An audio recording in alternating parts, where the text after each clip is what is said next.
Assalamualaikum warahmatullahi wabarakatuh. Baiklah, perkenalkan nama saya Zulfahmi MS. Saya akan menampilkan hasil presentasi saya tentang mata kuliah pengantar ilmu pemerintahan dengan dosen pengampu Dr. Nora Eka Putri SIP MSI dengan materi pertemuan 6 dan 7, yaitu tentang menjelaskan dan menguraikan konsep kekuasaan dan negara dalam pemerintahan. Baiklah, saya akan menjelaskan yang pertama, yaitu tentang filosofi kekuasaan. Filosofi kekuasaan adalah suatu konsep yang berkaitan dengan pemahaman tentang kekuasaan dalam suatu negara atau organisasi. Berikut adalah beberapa informasi yang dapat membantu memahami filosofi kekuasaan. Yang pertama, pengertian kekuasaan. Kekuasaan adalah kemampuan seorang atau kelompok untuk menguasai orang atau kelompok lain berdasarkan kewibawaan, wewenang, karisma, atau kekuatan fisik. Yang kedua yaitu aspek ontologi. Istilah kekuasaan dalam bahasa Inggris disebut power macht dalam bahasa Jerman dan power dalam bahasa Prancis. Yang kedua yaitu sejarah. Secara filosofis, kekuasaan negara semula dipegang pada satu tangan, yakni raja, yang memegang kekuasaan eksekutif, legislatif, dan yudikatif. Kemudian berkat pemikiran ahli filsafat hukum karena peristiwa revolusi Prancis, lahir prinsip filsafat demokrasi pada suatu kekuasaan negara yang terbagi ke dalam 3 kekuasaan negara yang jujur atau yang sejajar, seimbang namun terpisah dalam arti tidak satu tahunan lagi, yakni berupa kekuasaan eksekutif, yudikatif, dan legislatif. Yang ketiga yaitu pandangan para ahli. Setiap manusia secara fitrah memiliki keinginan agar eksistensi dalam setiap kegiatan hidupnya diketahui oleh orang lain.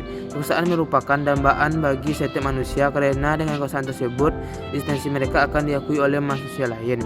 Menurut pandangan Al-Mawardi, kekuasaan adalah kesempatan dan kemampuan seseorang untuk menyadarkan umat atau masyarakat akan kewajiban dan hak dari segi agama, kepercayaan, dan kenegaraan atau organisasi atau duniawi. Menurut Machiavelli, kekuasaan adalah kedudukan di mana seorang memiliki kemampuan untuk membuat bawahannya melakukan dan menaati seluruh ketentuan yang ia putuskan, serta menyadari kewajiban mereka sebagai bawahan atau rakyat. Yang keempat itu legitimasi kekuasaan. Legitimasi kekuasaan adalah suatu konsep yang berkaitan dengan pengakuan masyarakat terhadap kekuasaan yang dimiliki oleh seseorang atau kelompok. Yang kelima itu sumber kekuasaan. Sumber kekuasaan dapat berasal dari kewibawaan, kekuasaan, karisma, atau kekuatan fisik. Materi yang kedua yaitu tentang teori pembagian kekuasaan. Pembagian kekuasaan adalah suatu konsep dalam pemerintahan yang memisahkan kekuasaan dan membaginya ke lembaga-lembaga yang berbeda-beda.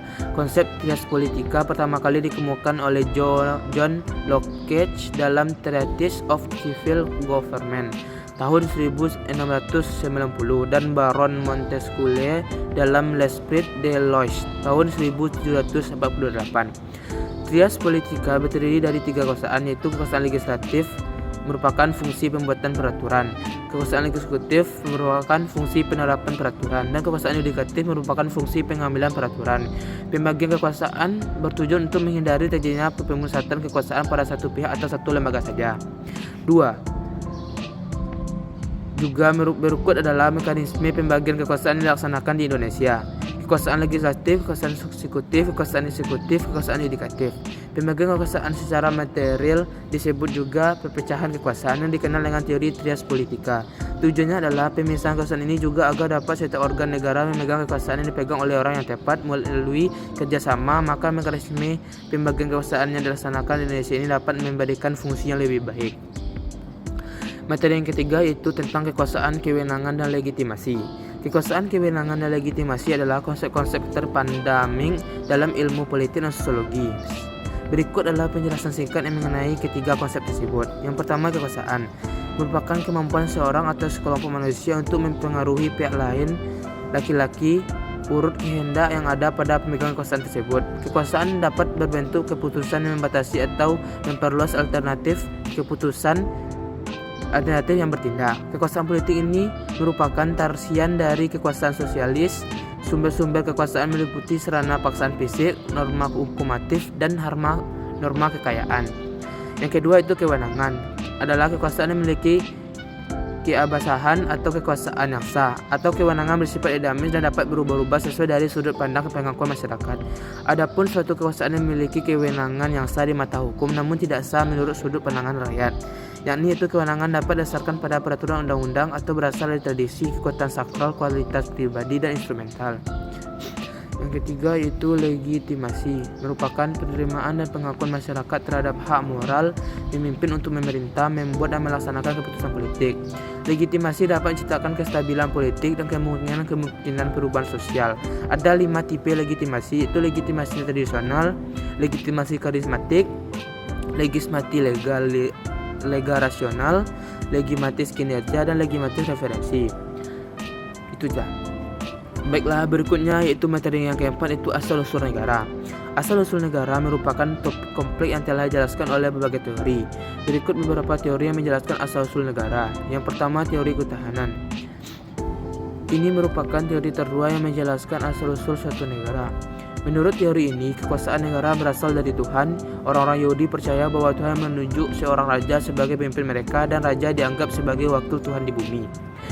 Yang kedua itu teori kekuatan. Teori ini menjelaskan bahwa suatu negara berbentuk melalui penggunaan kekuatan. Negara terbentuk ketika kelompok orang yang mempunyai kekuatan superior melakukan dan mendudukan kelompok yang lebih lemah.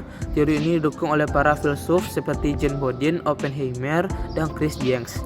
Yang ketiga yaitu teori kontrak sosial. Teori ini menjelaskan bahwa suatu negara terbentuk oleh adanya kontrak sosial antar individu.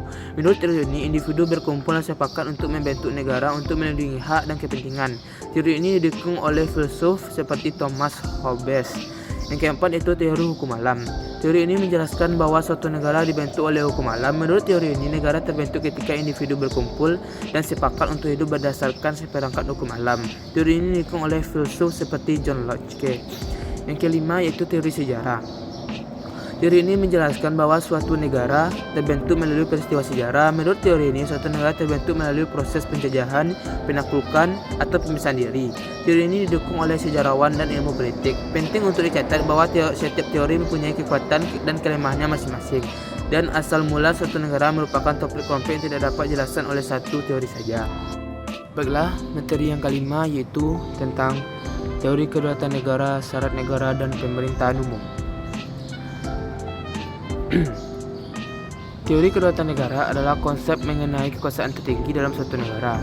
Kedaulatan negara merupakan kekuasaan yang penuh baik dalam maupun luar negara tertentu dan sering diidentifikasi dengan pengertian kekuasaan dalam penyelenggaraan kegiatan negara. Berikut adalah beberapa jenis teori kedaulatan negara. Yang pertama yaitu teori penguasaan Tuhan. Merupakan teori ini menjelaskan bahwa kekuasaan tertinggi di dalam suatu negara berasal dari Tuhan. Yang kedua yaitu teori kedaulatan raja. Teori ini menyatakan bahwa kekuasaan tertinggi dalam negara berada pada raja. Yang ketiga itu teori kedaulatan rakyat. Teori ini menyatakan bahwa kedaulatan berada di tangan rakyat dan negara menempatkan rakyat pada kedudukan yang tertinggi. Yang keempat itu teori kedaulatan negara. Teori ini menyatakan bahwa sumber maupun asal kekuasaan yang disebut dengan kita itu adalah negara. 5. Teori kedaulatan hukum. Teori ini menyatakan bahwa kekuasaan tertinggi dalam suatu negara berada pada hukum.